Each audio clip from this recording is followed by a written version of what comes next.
বিসমিল্লাহির রহমানির রহিম। আসসালামু আলাইকুম রহমতুল্লাহি ওয়া বারাকাতুহু।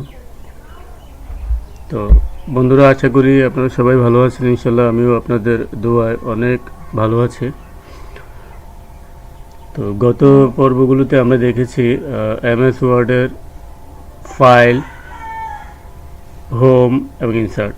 আজকে আমরা মোস্ট ইম্পর্ট্যান্ট একটা ট্যাব নিয়ে শিখব, সেটা হচ্ছে page layout. Page layout most important. এটা এই কথাটি আমি এজন্য বলছি যে আপনি যাই করুন না কেন, কাজটা যাই করেন, কিন্তু আউটপুট যখন হবে সেটা কিন্তু অবশ্যই আপনার পেজ সেট আপের মাধ্যমে হবে। তো আপনার পেজ সেট আপ যদি অ্যাপ্রোপ্রিয়েট না হয়, সেক্ষেত্রে আপনি যাই লেখেন না কেন, যেটাই লেখেন না কেন, সেটা আউটপুটটা বা প্রিন্ট হয়ে যখন বেরিয়ে আসবে তখন কিন্তু প্রপার থাকবে না। তো সেই জন্য পেজ লেআউট বেসিক্যালি এটা আপনার পেজের সেট আপ এবং আদার্স বিভিন্ন ডিজাইনের কাজ করে। তো আমরা আজকে পেজ লেআউট নিয়ে ইনশাল্লাহ শুরু করবো এখনই। তো তার আগে বলে নিচ্ছি, প্লিজ চ্যানেলটি সাবস্ক্রাইব করে নেবেন। আপনি ভিডিওটি দেখার সময় দেখবেন যে আপনার ওখানে সাবস্ক্রাইব লেখা আছে, সেখানে সাবস্ক্রাইব বাটনে ক্লিক করবেন, অথবা আপনি যেটা করবেন সেটা হচ্ছে ইউটিউবে KSKT স্পেস মিডিয়া লিখে সার্চ করলে আমার ফুল চ্যানেলটি আপনি সেখানে দেখতে পারবেন। সেখানে থেকেও আপনি টিউটোরিয়াল দেখতে পারেন এবং চাইলে সেখান থেকে সাবস্ক্রাইব করতে পারেন।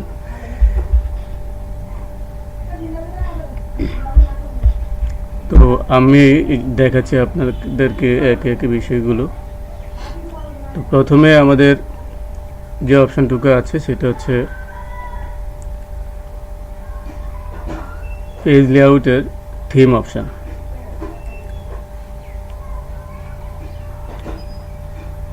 পেজ লেআউট নিয়ে আমরা কাজ করব। এটা হচ্ছে আমাদের পেজ লেআউট।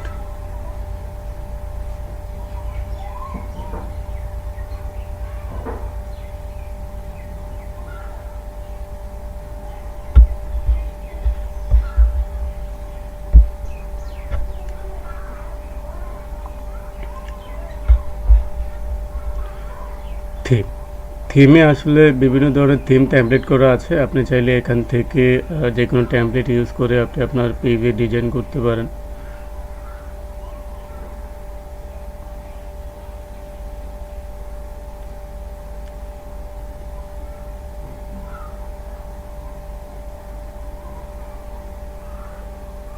এগুলো অটোমেটিক সিস্টেম থেকে করা।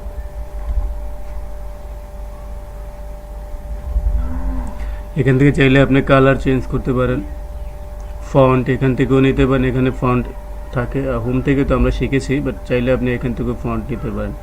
ইফেক্ট এখান থেকে ইউজ করতে পারেন, বাট ইফেক্টটা তত ইম্পর্টেন্ট না।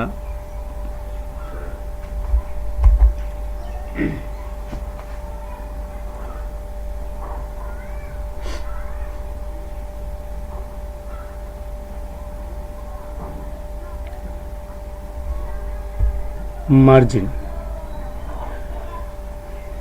বেসিক্যালি এই অপশানটুকুতে আমরা যেটা দেখতে পাচ্ছি, আমাদের এখানে তিনটা page set up, page background, paragraph এবং অ্যারেঞ্জ। পেজ লেআউটের এই কয়েকটি অপশান। তো মার্জিনে আমরা বেসিক্যালি মার্জিনটা কি সেটা আগে আমাদেরকে শিখতে হবে। মার্জিনটা হচ্ছে মূলত আপনি যখন একটা পেজ নেবেন, পেজটার বামে কতটুকু আপনি রাখবেন খালি, ডানে কতটুকু খালি রাখবেন, উপরে কতটুকু খালি রাখবেন, নিচে কতটুকু খালি রাখবেন, এটা হচ্ছে আপনার পেজ সেট আপের মূল থিম, মার্জিনের মূল থিম। তো মার্জিনটা আপনি কোথায় কোথায় দেবেন। হ্যাঁ,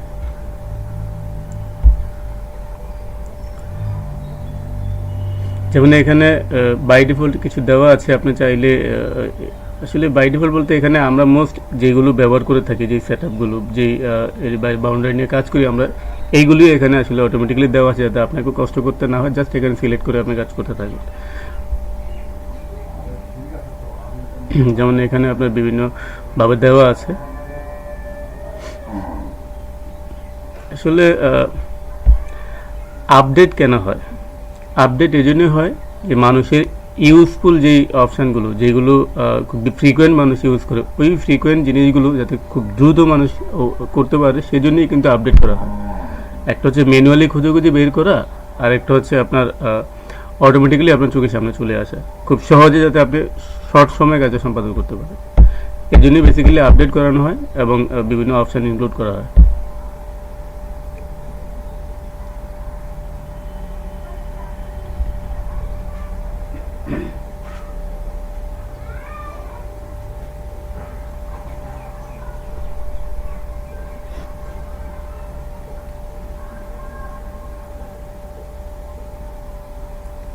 ওরিয়েন্টেশনের মার্জিনের পরে আমাদের যেটা আসবে সেটা হচ্ছে ওরিয়েন্টেশন।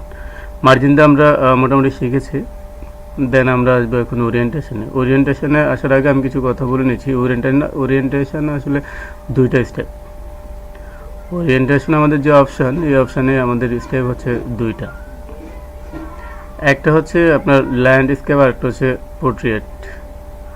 তো পোর্ট্রেটটা হচ্ছে আপনার ল্যান্ডস্কেপ হচ্ছে যেটা আপনার হরিজেন্টালি যেটা নিয়ে কাজ করব, পেপারটা আমরা হরিজেন্টালি রেখে দেন আমরা কাজ করব। আর পোর্ট্রেট হচ্ছে ভার্টিক্যাল, লম্বায়, উপরে নিচে আমার বেশি থাকবে। এখানে হচ্ছে পেপারের বিভিন্ন size, A4 size, letter size, A3 size, যেই সাইজ নিয়ে আমরা কাজ করব। কারণ এক এক, যেমন দলিল, অ্যাপ্লিকেশান এক একটা কিন্তু এক এক সাইজে হয়, স্ট্যাম্প এক একটা এক এক সাইজে। কলাম হচ্ছে আমরা যেমন আমরা আমার এই যে পেজটা আছে, এই পেজটাতে আমরা যে লেখাগুলো লিখবো সেখানে আমরা 1 কলামে লিখতে পারি, 2 কলামে লিখতে পারি, অর্থাৎ পেপারটা 2টা ভাগে ভাগ হবে, 3টা ভাগে ভাগ হবে, 4টা ভাগে ভাগ করে লিখবো। বিশেষ করে এগুলি ইউজ করা হয় সংবাদপত্র লেখার সময়। দেখবেন একই পেজে খণ্ড খণ্ডভাবে বিভিন্ন ভাগে লেখা, একদিকের লেখা কিন্তু অন্যদিকে যাচ্ছে না। ওইটা হচ্ছে মূলত আমাদের কলাম নিয়ে কাজ করে ওই জিনিসগুলো। হ্যাঁ, যেমন পেপার লেখার সময় আপনি একটা কলমে লেখা যাতে অন্য কলমে না যায়। আমি দেখাচ্ছি।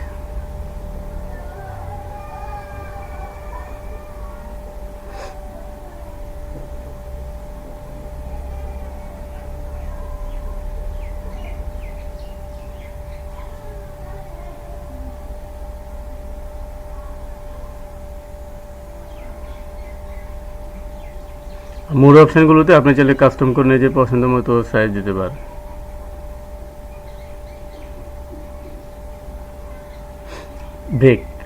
ব্রেক মানে আমরা জানি ভাঙা, অর্থাৎ একটা পেপারকে আমরা ভেঙে দেব, এইখান থেকে এতটুকু ভাঙবো, এটাই হচ্ছে আসলে পেজ ব্রেক। যেখান থেকে ভাঙবো সেখানে আমরা কার্সর রেখে ব্রেকে ক্লিক করার পরে আমরা যেমন 2 ভাগ হয়ে গেল আমার লেখাটা, এক ভাগ এই পেজে থাকলো আর এক ভাগ অন্য পেজে থাকলো। বেসিক্যালি আমরা যখন, আমি একটু অন্যভাবে দেখাচ্ছি, দেখুন এখানে মাঝখানে যে ইয়েটা দেখা যাচ্ছে, মাঝখানে এখানে দেখুন এই একটা অংশ, নিচে একটা অংশ, 2টা অংশ। ঠিক আছে, আমার এই পেজটা কি হলো, ব্রেক হয়ে গেল। তো পেজ ব্রেকটা যখন প্রয়োজন হয় ব্রেক করে লেখার, তখন আমরা এগুলো লিখতে পারি। ঠিক আছে,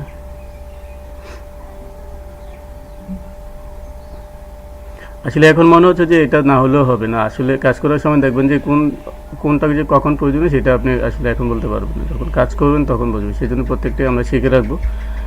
আর এটা হচ্ছে লাইন নাম্বার, অর্থাৎ প্রত্যেকটা লাইনে আমরা নাম্বার দেবো, 1 2 3 4 এভাবে নাম্বার দেবো। লাইন নাম্বার যখন দেবো তখন আমরা এই লাইন নাম্বারটা ইউজ করবো, যদি আমাদের লাইনে কখনো নাম্বার দিতে হয়।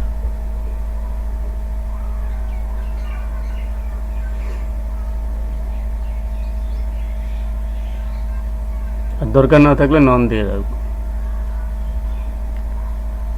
হাইপার টেনশন আপনি অটোমেটিক করে দিতে পারেন বা আপনি ম্যানুয়ালও করে রাখতে পারেন। তো আমরা বেসিক্যালি দরকার হয় না, সেই জন্য নন করে রাখি। এই ছিল আমাদের পেজ সেটআপের আমাদের প্রথম যে অপশানটুকু গেল। এরপরে আসেন পেজ ব্যাকগ্রাউন্ড। অর্থাৎ পেজ ব্যাকগ্রাউন্ডটা কি সেটা আমাদেরকে আগে জানতে হবে। পেজ ব্যাকগ্রাউন্ডটা হচ্ছে, আমরা বলি না যে আপনার আমাকে একটা ছবি তুলে দাও, আমার পিছনের ব্যাকগ্রাউন্ডটা দেখো যাতে ভালো আসে। এই পিছনে ঘর দেখা যাচ্ছে, এটা একটু যাতে না আসে পিছনে, এটা যাতে না দেখা যায়। অর্থাৎ এই যে পিছনে কি থাকবে কি থাকবে না, এটাই হচ্ছে আসলে ব্যাকগ্রাউন্ড। তো আমরা অনেক সময় লেখাকে সুন্দর করার জন্য লেখার পিছনে একটা জলছাপ দিয়ে থাকি আমরা, যেটা আসলে ওয়াটারমার্ক বলি আমরা।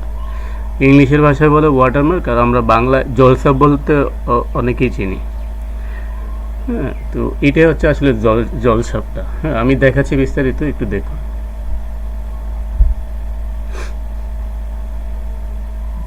কাস্টম ওয়াটারমার্ক আপনি কাস্টম করে নিজে পছন্দ করে নিজের যেটা দরকার সেটা লিখতে পারেন। আর কিছু ফরম্যাট দেওয়া আছে টেমপ্লেট অটোমেটিক, যেমন এখানে আপনি কাস্টম করতে পারেন, চাইলে পিকচার দিতে পারেন, আপনার ছবি দিতে পারেন জলছাপ হিসেবে। তো সেক্ষেত্রে আপনার সিস্টেম থেকে ব্রাউজ, আপনার যে ড্রাইভের ছবি আছে সেখান থেকে ব্রাউজ, যেমন আমি ডেস্কটপে রেখেছি, সেখান থেকে আপনি ইনসার্ট করে আপনার পেপারের নিচে দিতে পারেন। দেখুন নিচে কিন্তু জলছাপ আকারে আমার এটা চলে এসেছে। এখন আমার উপরে লেখাতে কিন্তু আমার কোনো প্রবলেম হবে না, বাট যখন আমি প্রিন্ট যখন দিব, তখন যে কাগজটা প্রিন্ট হয়ে আউটপুট থেকে এসে আমার হাতে আসবে, সেখানে পিছনে আমি আমার এই ছাপটা দেখতে পারবো, আবছা আবছা এটা। আর টেক্সট ওয়াটারমার্ক যেটা হচ্ছে যে আমার লেখাগুলো, যে লেখাটা আমি পিছনে দেবো, যেটা জলছাপ হিসেবে যে লেখাটা থাকবে। হ্যাঁ, যেমন আমি KSKT মিডিয়া লিখবো, জলছাপ হিসেবে থাকবো, অর্থাৎ আমার এই প্রিন্ট থেকে যতগুলো প্রিন্ট হবে পিছনে KSKT মিডিয়া লেখা থাকবে, লেখার পিছনে। বুঝতে পেরেছেন আশা করি। আমি কালারটা একটু হাইলাইট করে দেখাবো আপনাদেরকে, যাতে বুঝতে একটু সহজ হয়।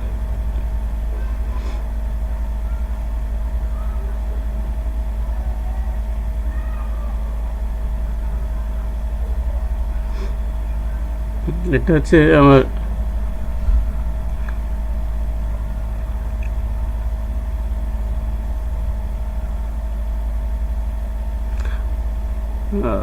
ঠিক আছে। আমার লেখা কিন্তু অস্পষ্ট না, লেখা স্পষ্ট, বাট আমার পিছনে যেটা সেটা আমি চাচ্ছি হাইলাইট করার জন্য, সেই জন্য কালারটা একটু চেঞ্জ করে দিয়েছিলাম। বা আমি আবার পিকচার দিয়েও দেখাচ্ছি। এটা বেসিক্যালি বিশেষ করে সার্টিফিকেট তৈরির ক্ষেত্রে দেখবেন যে বিভিন্ন প্রতিষ্ঠানের পিছনে ছবি দেখা যাচ্ছে, উপরে লেখা থাকছে। অনেক কাজে এটা আসলে ব্যবহার করা হয়, খুব ইম্পর্ট্যান্ট কাজেই ব্যবহার হয়। যখন কাজে থাকবেন বা এই ধরনের কোনো কাজ যখন করতে হবে, তখন বুঝবেন যে এটা গুরুত্বটা আসলে কতটুকু। দেন আসেন পেজ কালার। আমি যে পেজটা লিখবো, পেজটা আমি কোন কালার লিখবো। অনেক সময় দেখবেন যে বিভিন্ন পেজ থাকে, পেজের উপরে লেখাগুলো থাকে কালো, কিন্তু পেপারটা থাকে লাল, নীল, হলুদ। এগুলো আসলে এখান থেকে করা হয়। আপনি চাইলে নিজেও বাছাই করতে পারেন যে আপনার পেজ কালার থাকবে, যেমন এখন আমরা কিন্তু সাদা, ম্যাক্সিমাম সাদা পেজের উপরে লিখে সবসময়। আপনি চাইলে পেজের কালারটা চেঞ্জ করে অন্য কালারের উপরে লিখতে পারেন, সমস্যা নেই।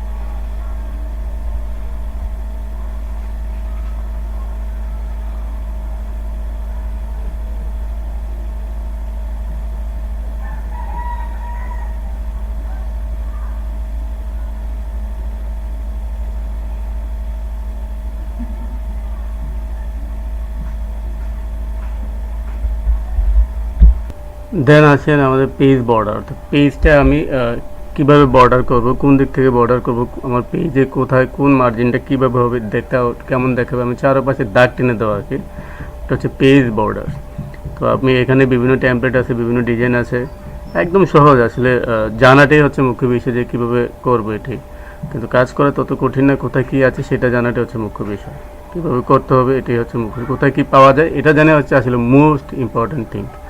তো পেজ বর্ডারে দেখুন আমরা কীভাবে পেজ বর্ডার করব।